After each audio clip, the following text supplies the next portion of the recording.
All right, let's talk about one of the most elusive, almost mythical concepts in the Warhammer 40k galaxy, peace and tranquility.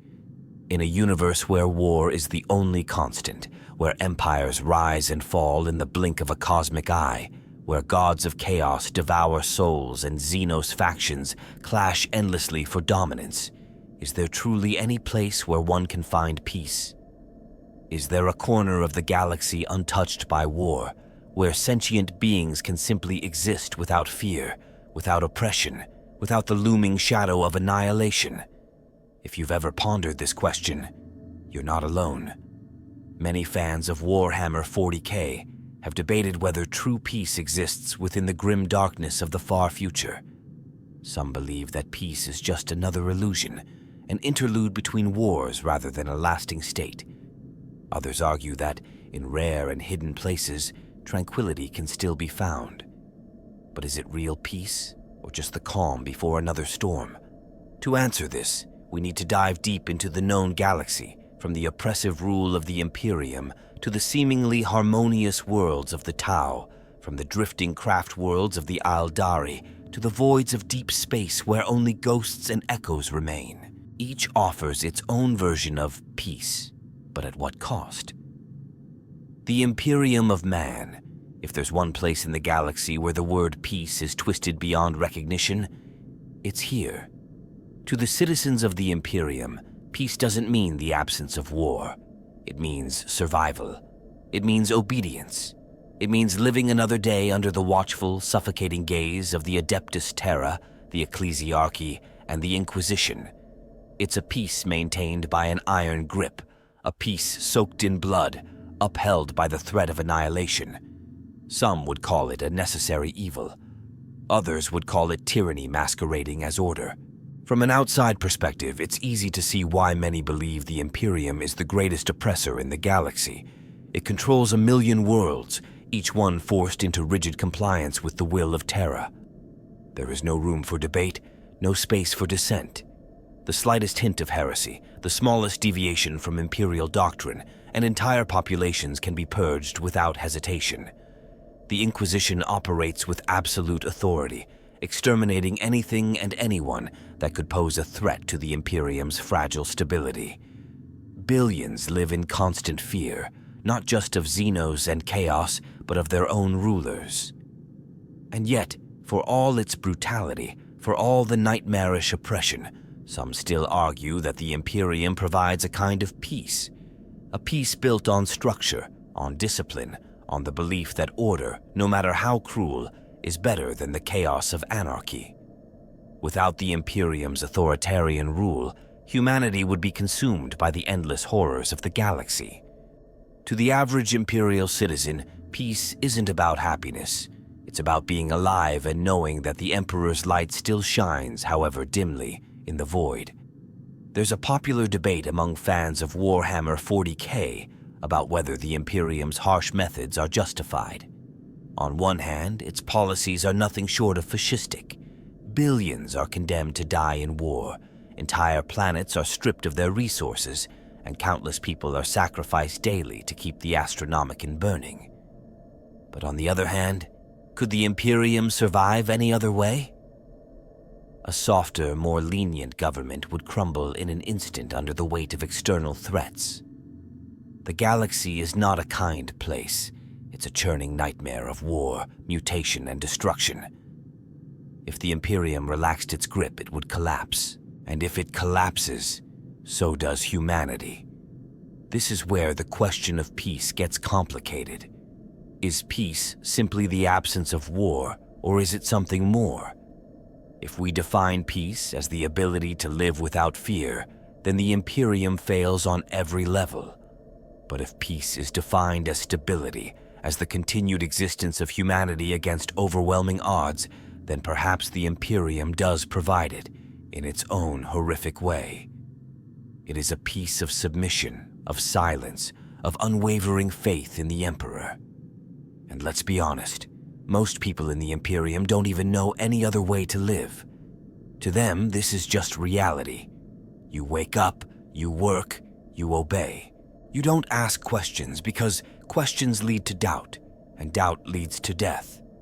Some might whisper of legendary paradise worlds, places where war never comes and life is good.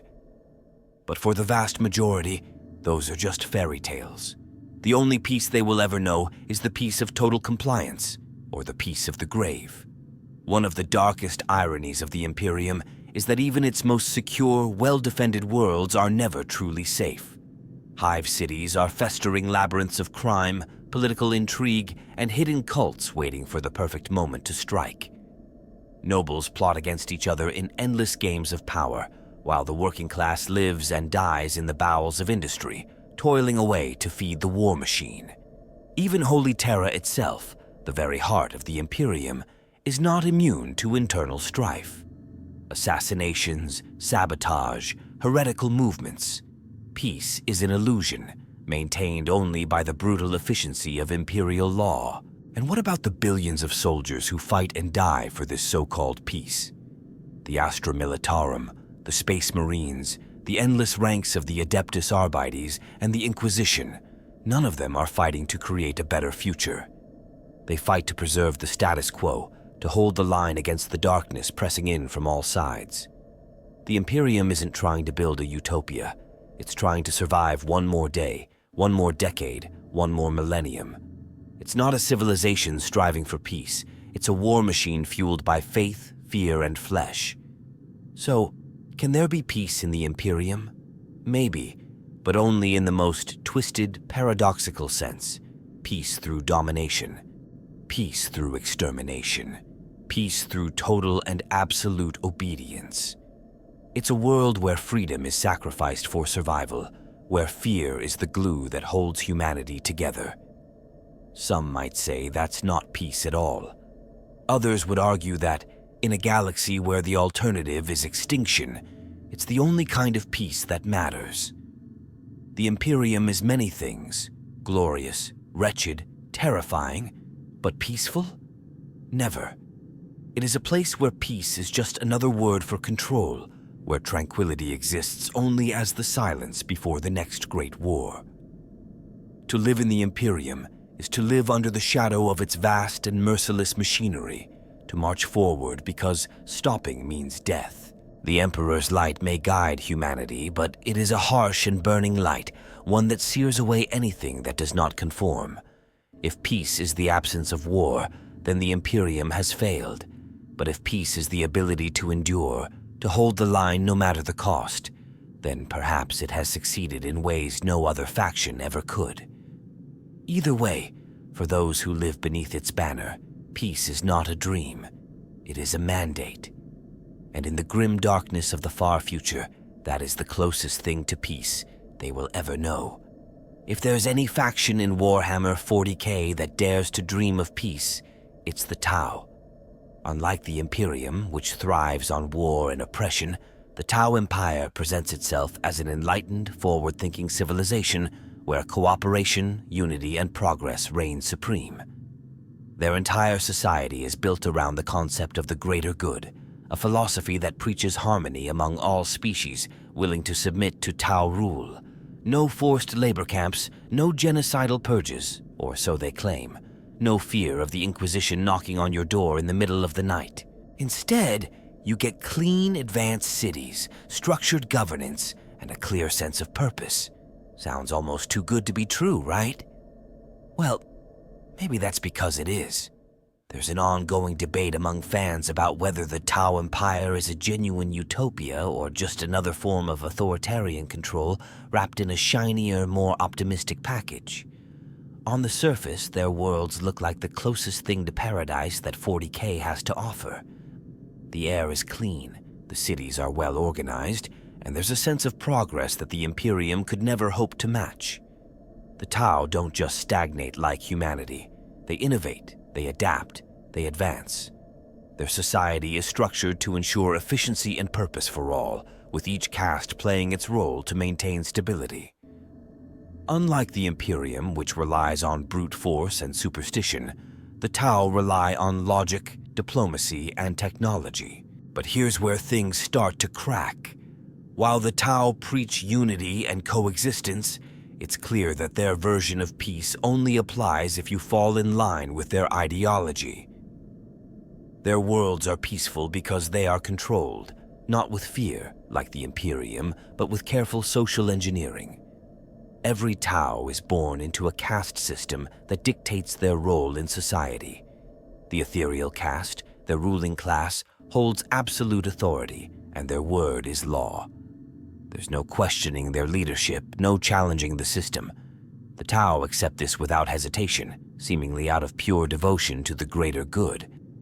But is that devotion natural, or is it something more sinister? A long-standing theory among fans is that the ethereals exert some kind of pheromone-based or psychic influence over the rest of the Tau species, keeping them obedient and unquestioning. If true, it means that their supposed unity isn't based on voluntary belief, but on biological compulsion. In other words, the Tau Empire might not be a utopia. It might be a prison where no one even realizes they're captive. And for those who do realize, well, let's just say the Tau aren't as merciful as they like to pretend. Non-Tau species that integrate into the Empire, Guevesa, human auxiliaries, Kroot, Vespid, Nikasar, are treated as second-class citizens, no matter how much they pledge themselves to the greater good. While they may be given certain rights and privileges far beyond what they'd have under the Imperium, they are still kept at arm's length, never truly equal to the Tau themselves.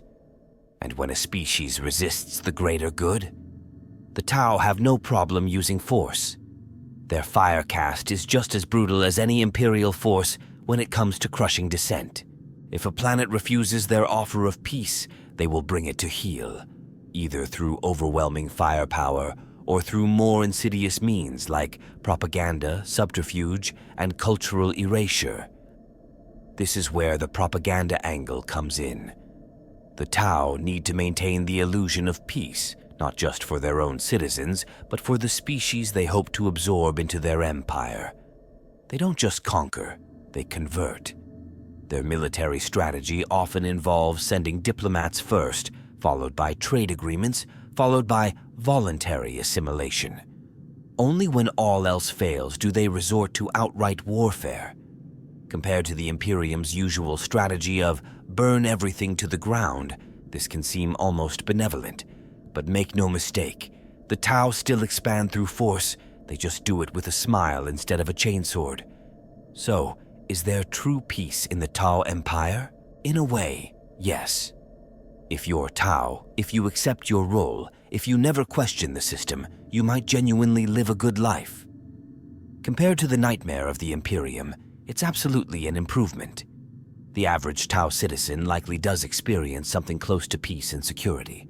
But for those who don't fit the mold, for those who see through the cracks in the facade, for those who resist, the Tau Empire is no utopia. It's just another version of controlled order. Some fans argue that the Tau represent a glimpse of what the Imperium could have been, a rational, forward-thinking civilization that values progress over blind faith. Others believe they're just as bad as every other faction, only with better PR.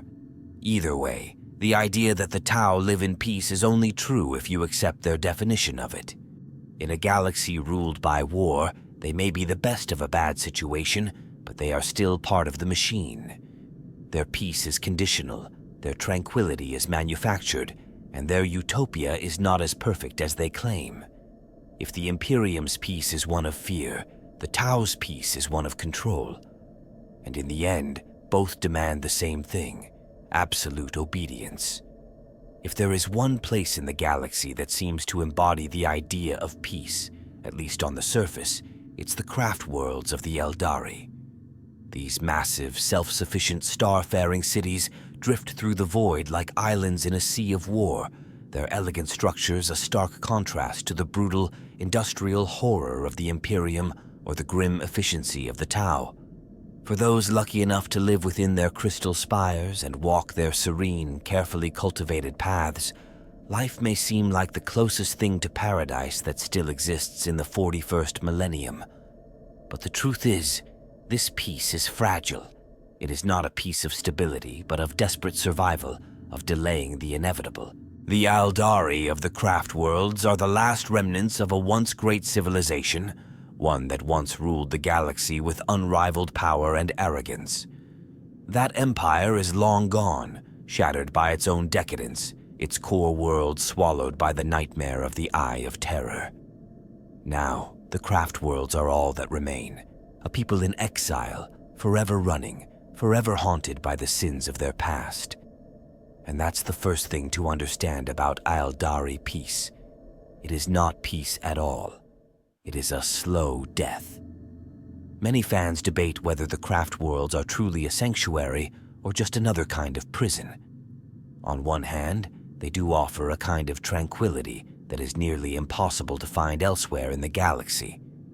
Unlike the Imperium, where every aspect of life is dictated by bureaucracy and faith, or the Tau Empire, where individuals are slotted into predetermined roles for the greater good, the craft worlds operate on a more deliberate, harmonious structure.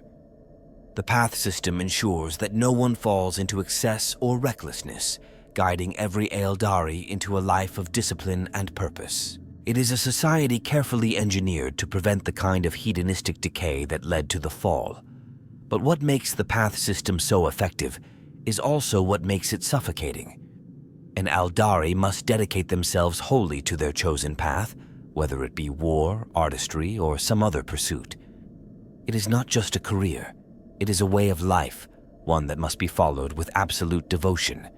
There is no room for drifting, for personal indulgence, for breaking free of the structure. To do so would risk chaos, and for the Eldari, chaos is not just a metaphor, it is a literal existential threat. Their souls are constantly at risk of being devoured by Slanesh, and every decision they make is shaped by this unrelenting fear. So is this peace really? Or is it just another form of desperation? And the craft worlds may not be filled with war in the same way as an imperial hive world, but they are always at war with time. Every Eldari knows that their civilization is dying. The craft worlds are ancient and irreplaceable. Once one is lost, it is lost forever. Their population is finite, dwindling with every battle they are forced to fight. Even their very souls are not safe, requiring the protection of spirit stones just to avoid being consumed by chaos. And then there's the question of security. While craft worlds appear safe from the outside, they are far from untouchable. Many have already been destroyed or lost, either to war or to the slow, creeping corruption of chaos. Bieltan was shattered during the birth of Iniad, its people now scattered. Yandin, once a proud and thriving world ship, was nearly annihilated by the Tyranids, and now exists in a state of perpetual mourning. Even the mighty Ulthwé, known for its strong psychic defenses, is locked in an endless struggle against the tides of chaos that lurk near the Eye of Terror. The idea that the craft worlds are safe is a myth. They are always in danger, always under threat. Their survival is not guaranteed, and their so-called peace exists only because they fight for it every single day. The craft worlds are not havens untouched by war. They are fortresses standing against it, and they know that if they falter even for a moment, they will be wiped out. Some fans argue that this makes the Eldari's existence one of true resilience, a testament to the willpower of a people who refuse to let their race fade away. Others see it as a slow, drawn-out extinction, where the Eldari are simply postponing the inevitable. After all, how long can they continue to run? How long before the last craft world is found? Before the last Eldari warrior falls? Before there is nothing left of what once was? And that's perhaps the cruelest part of their so-called peace. It is not a peace of victory, not the peace of a civilization that has secured its future. It is the peace of survivors who know their time is limited. It is the peace of those who look up at the stars and wonder which day will be their last. The Eldari do not live in peace. They live in the shadow of their own extinction. So can the craft worlds be called sanctuaries? Maybe, for now. But the question isn't whether they are safe today. It's whether they will still exist tomorrow. If there's one dream that's universal across the galaxy, it's the dream of escape. The Imperium, the Tau, the Eldari, Chaos. Every major power in Warhammer 40K is obsessed with control, with expansion, with bending the galaxy to their will. But what about those who simply opt out? What about the rogue colonies, the forgotten outposts, the isolated worlds that exist outside the reach of the great powers? Could these be the true havens of peace and tranquility? Or are they just temporary illusions, doomed to be swallowed up by the relentless tide of war? It's a fascinating idea, one that many fans have debated for years. In a galaxy that thrives on conflict, could there really be places that have managed to avoid it? The answer is complicated. There are certainly independent human colonies, breakaway worlds, and remote settlements that have slipped through the cracks of Imperial rule. Some were founded by rogue traders, others by exiles, heretics, or those who simply disappeared into the void, never to be heard from again. These places do exist, but their fates are wildly unpredictable. Some flourish, hidden away in the dark corners of the galaxy, thriving in isolation. Others last only a few centuries before the inevitable happens: discovery, invasion, annihilation. The most famous examples of these independent worlds are the ones that Imperial records conveniently forget to mention: the colonies that were lost during the Age of Strife, the rogue settlements that severed ties with Terra, the worlds that simply stopped answering astropathic messages and faded into myth. Some of these places do manage to maintain a kind of peace, existing unnoticed, untouched by the horrors that plague the rest of the galaxy.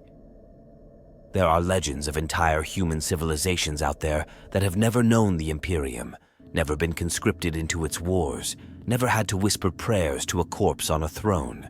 To them, the Imperium is nothing more than an old ghost story, a relic from a past they have long since abandoned. But let's be real.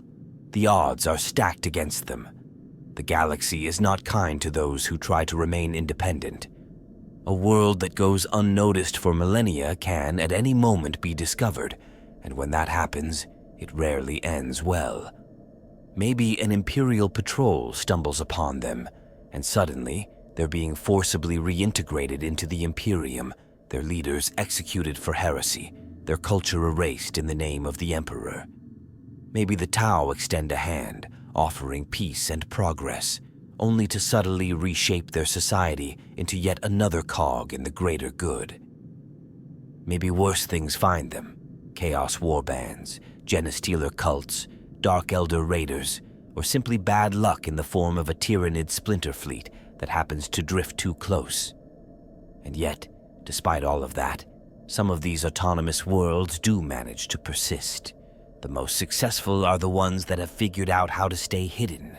They exist on the galactic fringes, deep in nebulae, on barren moons, inside asteroid belts, places where few would bother to look. Some are deliberately built to avoid detection, utilizing technology that scrambles long-range scans or masking themselves in the sheer vastness of space. There are even rumors of entire planets that have been cloaked using ancient Xenos tech, rendering them invisible to the rest of the galaxy. A particularly interesting theory is that some of these lost human colonies may have developed in complete isolation, advancing beyond the Imperium's stagnation. What if a world, cut off from the wider galaxy for thousands of years, figured out how to thrive without the influence of the Imperium's brutal rule? What if, instead of worshipping the Emperor or following some dogmatic creed, they developed their own unique culture, their own technology, their own way of life? Some speculate that these rogue civilizations could even surpass the Imperium technologically, perhaps even rivaling the old Dark Age of technology. But if they do exist, they have every reason to remain hidden. The Imperium would not tolerate a technologically superior human civilization existing outside its control. Of course, it's not just humans who seek out these hidden pockets of peace. Some Xenos races, particularly those on the run from greater threats, have also carved out their own isolated sanctuaries. There are whispers of Eldari exodite worlds, where the descendants of those who fled before the fall now live simple, harmonious lives, untouched by the endless wars of the galaxy. There are rumors of Tau Enclave that have cut ties with the Empire, rejecting the Ethereal's rule and forging their own path. Even orcs, in rare cases, have been known to settle down, particularly in places where there's no one left to fight, where they become more like farmers than warriors, content to battle among themselves in small, meaningless scraps rather than waging full-scale war. But the biggest question remains: how long can they last? Even the most well-hidden worlds can't remain undiscovered forever. Sooner or later, the galaxy will come knocking. It always does. And when it does, these so-called sanctuaries will face the same choice as every other world: fight, submit, or be destroyed. Perhaps that's the most tragic part of it all. Even in the most remote corners of space, even on the forgotten fringes of the galaxy, there is no true escape. There is only delay. These autonomous worlds may enjoy peace for a time, but they are always living on borrowed time. Because in the 41st millennium, peace is an aberration, a mistake that will eventually be corrected. So do these hidden colonies offer a glimpse of what could be? A galaxy where civilizations can thrive without constant war? Maybe. Or maybe they're just another kind of fantasy, an illusion that lasts until the universe decides it's time to remind them of reality. If there's one species in the galaxy that doesn't see peace the way everyone else does, it's the orcs.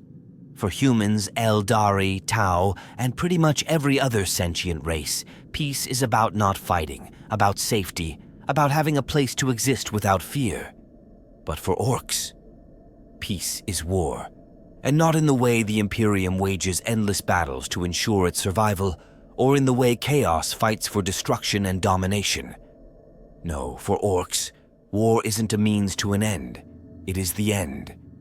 It's the purpose, the entertainment, the culture, and the very fabric of their existence. To an orc, the galaxy isn't a place of suffering or endless struggle. It's a playground, a battlefield meant to be fought over.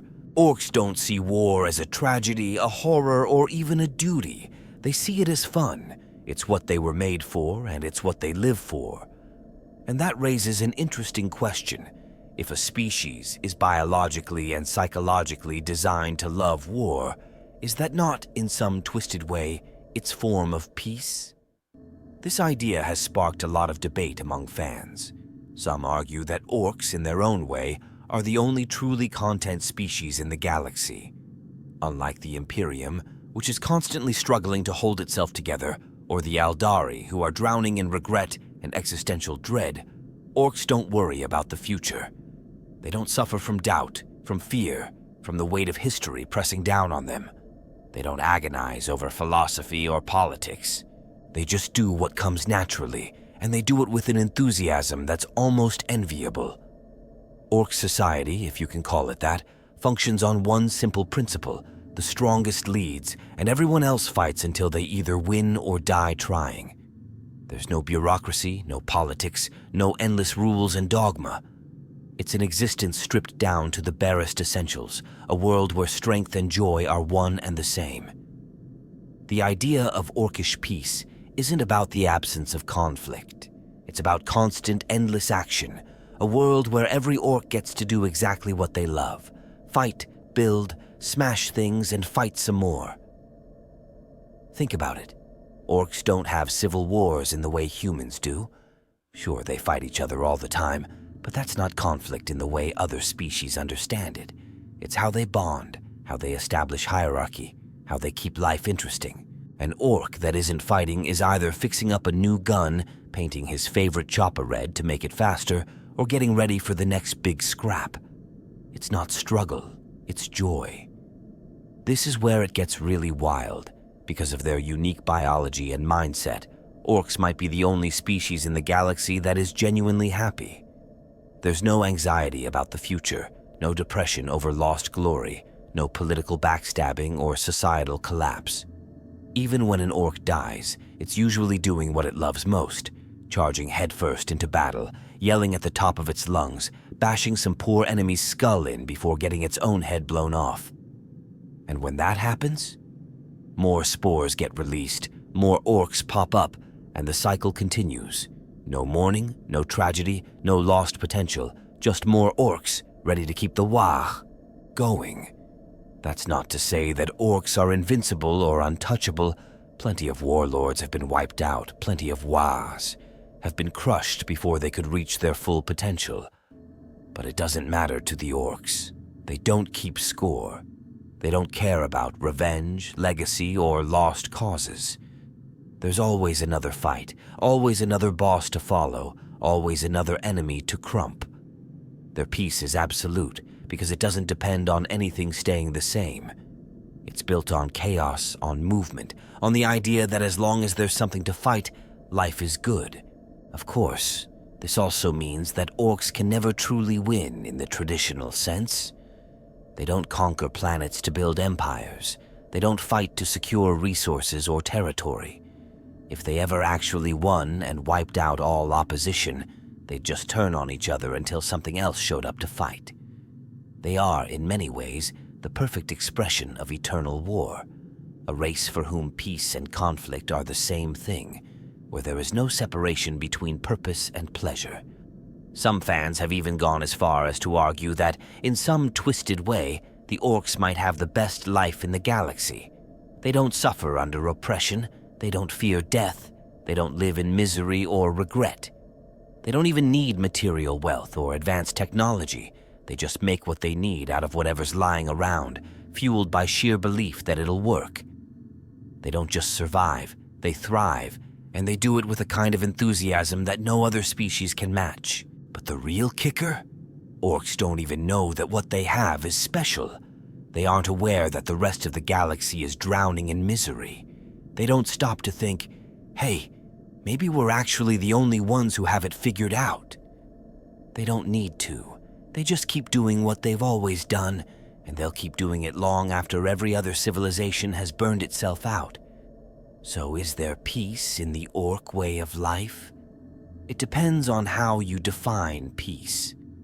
If peace means harmony, happiness, and a lack of internal struggle, then yes, orcs may be the most peaceful species in the galaxy.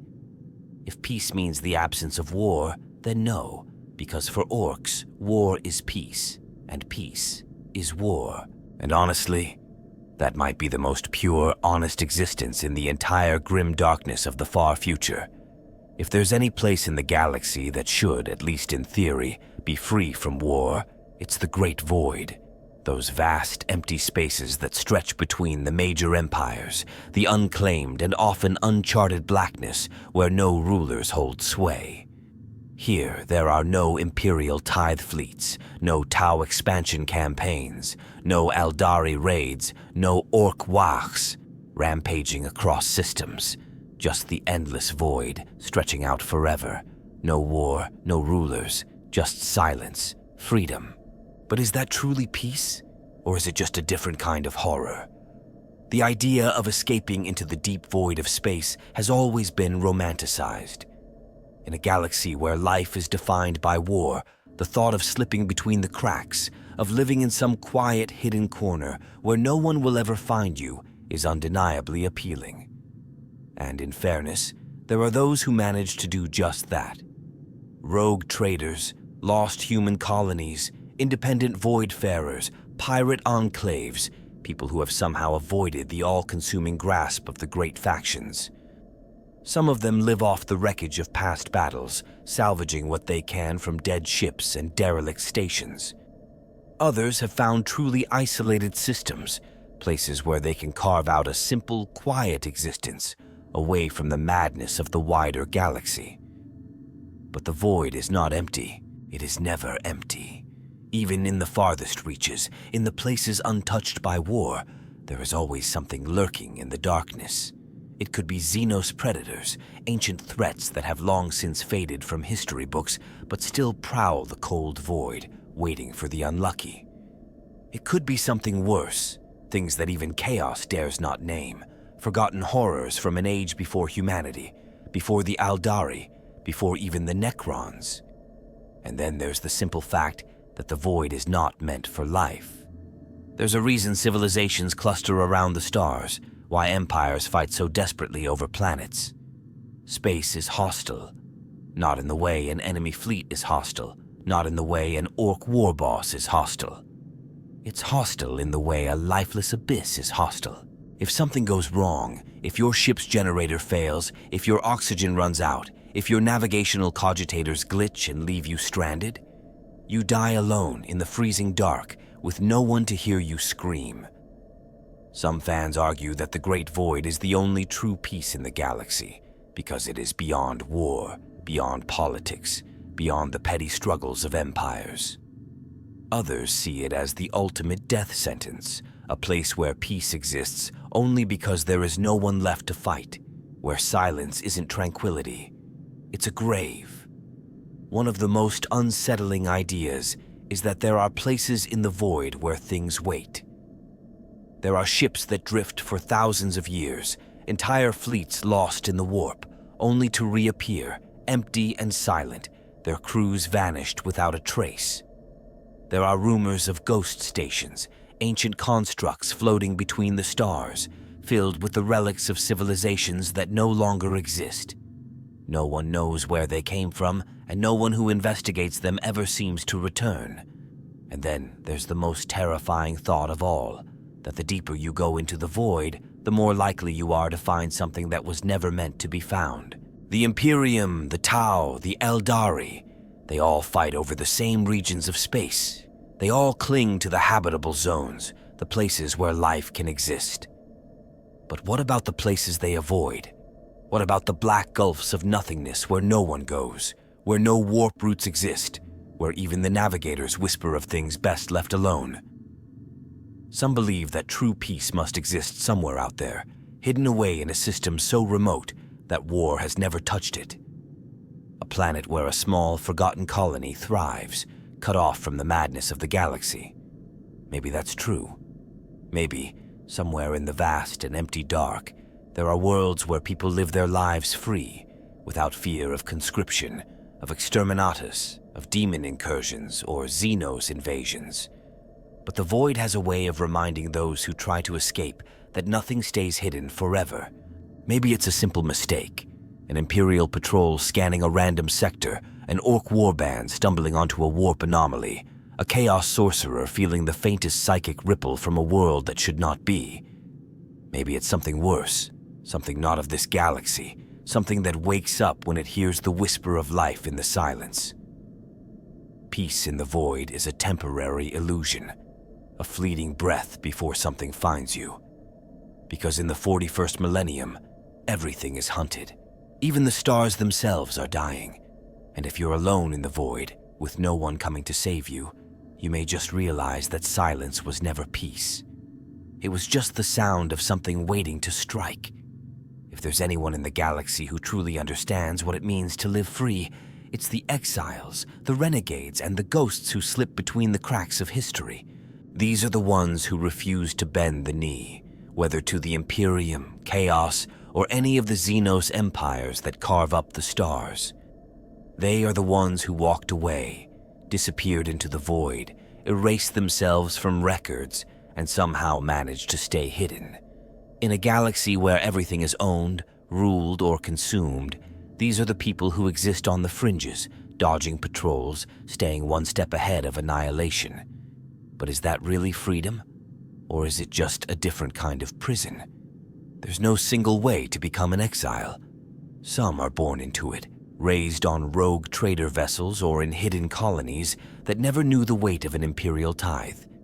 Others choose it, breaking away from their former lives, imperial deserters who couldn't take another day of endless war, Eldari outcasts who abandoned the paths, Tau dissidents who rejected the greater good.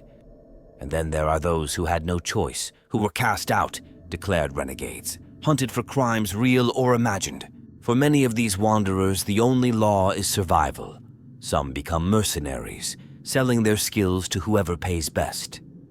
Others form loose, drifting communities, fleets of ships linked by necessity, not loyalty. A few, the most dangerous ones, embrace their status and forge something entirely new. They become kings of the shadows, Pirate warlords, smuggler barons, hidden prophets of strange, outlawed beliefs. They carve out their own little empires in places where no one else dares to go. But no matter how far they run, no matter how well they hide, the galaxy never forgets. The Imperium hates those who escape its grip. To abandon the Emperor's light is treason, a crime so severe that even the most minor deserter is hunted down without mercy. The Officio Assassinorum, the Inquisition, the Adeptus Arbites, each has its own way of handling those who turn their backs on the Imperium, and for high-profile defectors, the punishment is always death. But that doesn't mean people don't try. There are stories of entire regiments of the Astra Militarum going rogue, fleeing into the depths of the galaxy rather than dying in some pointless meat grinder war. Some of these groups vanish entirely, slipping into myth. Others become something else, mercenary bands that sell their skills to the highest bidder, private armies that answer to no throne. Some even build their own worlds, hidden away in nebulae and dead systems, eking out an existence beyond the Imperium's reach. And then there are the Astartes. A space marine should be the most loyal, the most unbreakable warrior in the galaxy. But even they aren't immune to doubt, to anger, to the realization that maybe they're fighting for the wrong side.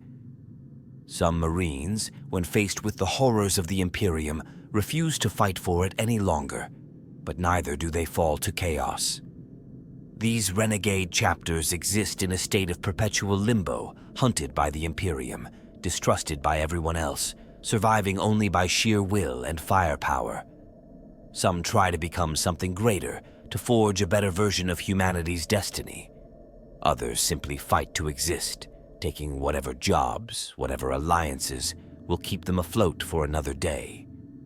The Eldari, too, have their exiles. The outcasts, those who walk away from the rigid paths of the craft worlds, those who abandon the webway cities of the Drukhari, those who reject the rule of Iniad's followers. Some become rangers, wandering the galaxy alone, their only allegiance to their own survival. Others become corsairs, striking out as pirates, raiders, warriors who owe fealty to no one. They live fast, they fight hard, and they die free. Even among the Tau, where discipline and unity are supposed to be absolute, there are those who question the greater good. Whether it's warriors who refuse to be sacrificed in another ethereal's grand plan, scientists who ask too many questions, or entire septs that simply drift too far from the Empire's reach, there are Tau who have walked away. Some become nomads, some turn to mercenary work, and some simply vanish into the stars, seeking a new purpose. But the hardest truth about being a renegade, an exile, a ghost, is that the galaxy does not forgive. There is no safety, no sanctuary that lasts forever. No matter how well hidden a fleet is, no matter how distant a colony might be, someone always finds them eventually. Maybe it's an Imperial patrol scanning the wrong system at the wrong time. Maybe it's a band of Chaos Raiders looking for fresh recruits. Maybe it's an Orc warlord who just likes a good scrap. Or maybe it's something worse, something that doesn't care about politics or loyalty or history. The Tyranids do not care that a world has severed ties with the Imperium. Necron tomb fleets do not ask questions. And in the deep, dark void, there are things far older than any empire, things that see lost ships and isolated colonies as nothing more than a meal. Being an exile is freedom, but it is also a curse.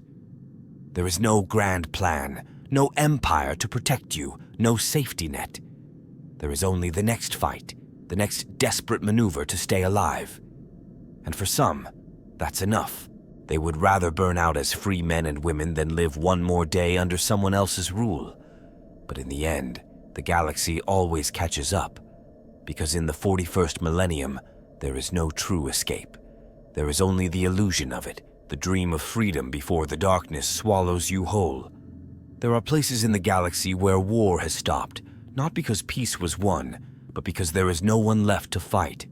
Dead worlds, shattered cities, ancient ruins that once belonged to civilizations so mighty they defied the stars themselves, only to crumble into dust, leaving nothing behind but silence.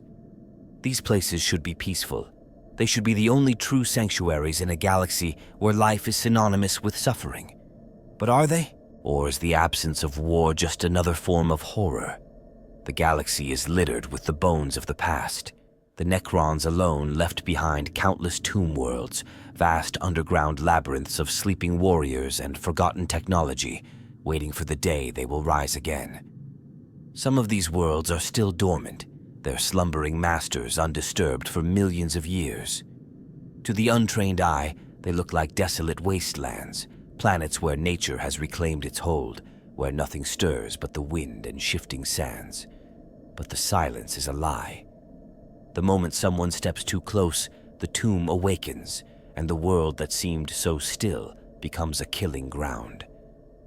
Then there are the ghost cities of the Eldari, the ruined remains of an empire that once stretched across the stars. Some are the remnants of shattered craft worlds, broken and lifeless, drifting through space like tombstones in the void. Others are exodite worlds, once lush and thriving, now empty and overgrown, their ancient waystones humming softly with the memories of the dead. Some say that on certain nights, when the warp currents shift just right, you can still hear their voices, echoes of a people who once ruled the stars.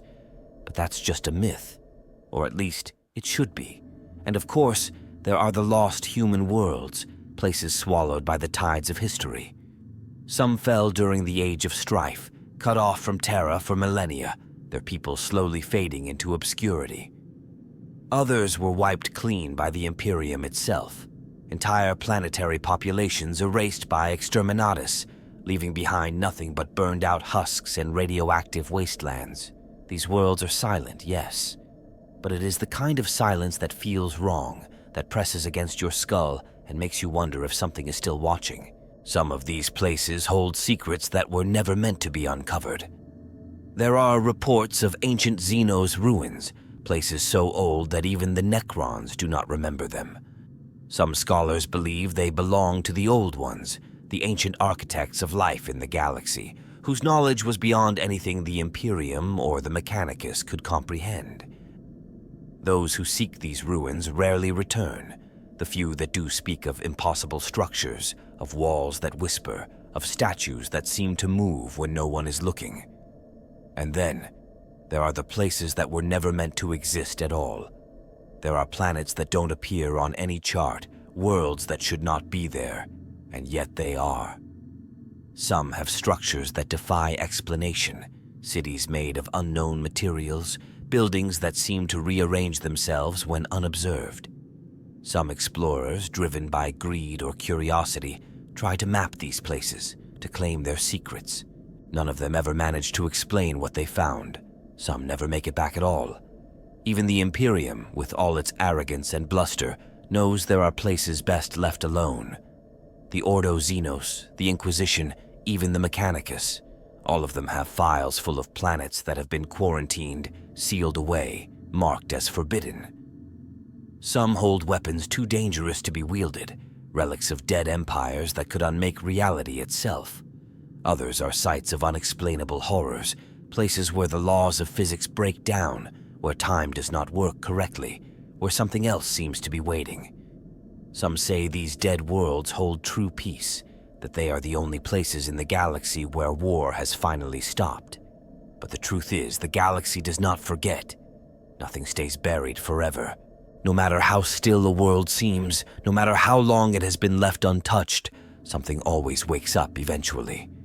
Maybe it's the return of those who once called it home. Maybe it's the arrival of scavengers, archaeologists, or those desperate enough to disturb what should be left alone.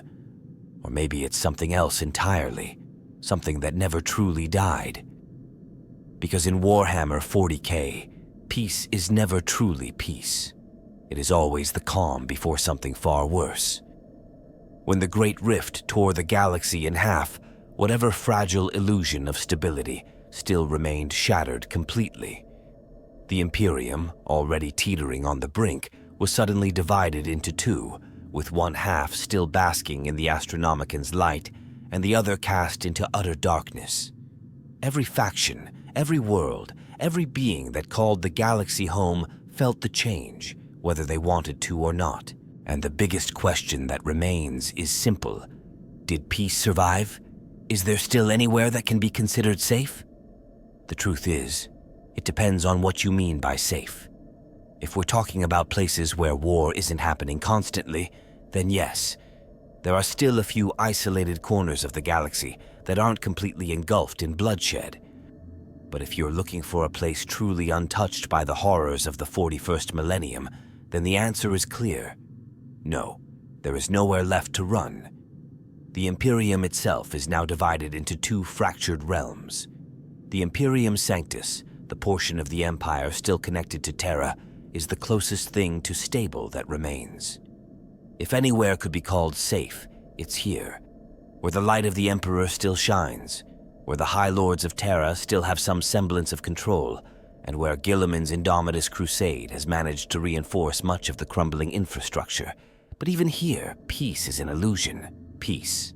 The Imperium is more militarized than ever, its war machine running at full tilt just to keep its own planets from collapsing under rebellion, heresy, or outside invasion. To survive an Imperium, Sanctus means to live under constant watch, under oppressive rule, under the unrelenting gaze of the ecclesiarchy and the Inquisition. It is peace by brutality, by totalitarianism, by the sheer will of a government that cannot afford to show a moment of weakness. Then there's Imperium Nihilis, the so-called Dark Imperium, the half of the Empire completely severed from the Astronomicon. If Imperium Sanctus is a police state where peace exists through control, then Nihilis is something far worse. Here, the Imperium's grip has all but vanished, and in its place, chaos reigns. Warp storms rage unchecked, demonic incursions grow more frequent, and entire systems have simply gone silent, their fates unknown. If there is peace in Imperium Nihilis, it is the peace of abandonment, of being left to die in the cold dark. And yet, some worlds in Nihilis have managed to endure through sheer luck or sheer resilience. Some forge fragile alliances with rogue elements, playing dangerous games with Xenos or heretical human factions just to keep their people alive. Some have turned to faith, doubling down on their worship of the Emperor even as the Imperium itself forgets about them. And some have simply become too insignificant to bother with, surviving only because they hold nothing worth taking. Outside the Imperium, things aren't much better. The Tau Empire, once thought to be a rising power, has struggled immensely with the chaos unleashed by the Great Rift. The sudden instability of warp travel has thrown their expansion into disarray, cutting off entire enclaves from the core of their empire. The Tau were never built to handle galactic-scale catastrophe, and it's showing. What was once an empire of order and calculated conquest is now scattered, fragmented, desperately trying to hold on to what little stability remains. There are still safe havens within Tau space, places where civilians live in relative comfort, unaware of the greater horrors of the galaxy. But for how long? The rift has made the Tau vulnerable, and in the 41st millennium, vulnerability is an invitation for destruction. Then there are the Eldari. If the galaxy was once cruel to them, now it is merciless. The birth of the Great Rift was, in part, tied to their own tragic history. Ennead's rise, the desperate hope of rebirth. But the truth is, it has left them even more fractured. The craft worlds are more isolated than ever, struggling to navigate a galaxy where warp travel is more dangerous than ever. The Exodite worlds, those few sanctuaries where Eldari still try to live in harmony, are constantly under threat, with no guarantee they'll last another millennium. Even Commorragh, the Dark City, is cracking under the weight of the rift, its own corrupt energy twisting the webway itself. There is no peace for the Eldari, only a desperate attempt to outlast the inevitable. And yet, even among all this chaos, there are whispers of places that have remained untouched. Some speak of rogue human enclaves, lost colonies that never relied on warp travel to begin with, and thus felt little change when the rift was born. Some believe there are Necron tomb worlds so well hidden that the turmoil of the galaxy never reaches them, their undying kings simply waiting in their eternal slumber. Some even claim there are Xeno civilizations that have remained completely hidden, lurking in dark corners of the galaxy, observing but never engaging. But these are just rumors. The galaxy is smaller than it seems, and war has a way of finding everyone eventually. The Great Rift changed everything, but it didn't create war. War was already there. It just made it worse, made it inescapable. Whatever pockets of peace still remain are nothing more than fragile bubbles, moments of stillness in a universe that is fundamentally violent. Because in the end, there is no lasting peace in the 41st millennium. There is only delay, only temporary sanctuary before the storm comes again.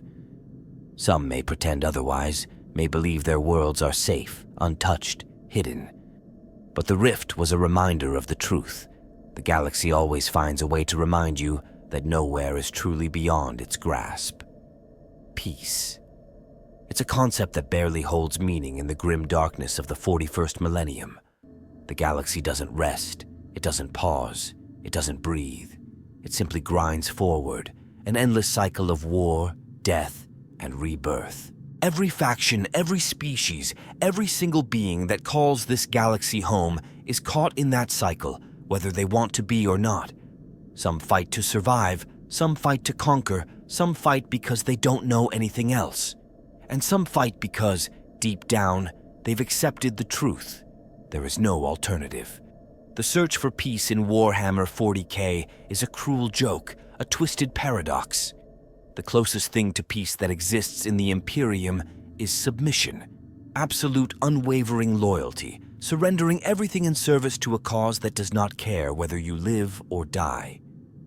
The Tau promise a utopia under the greater good, but even that is a lie, a doctrine of control disguised as enlightenment.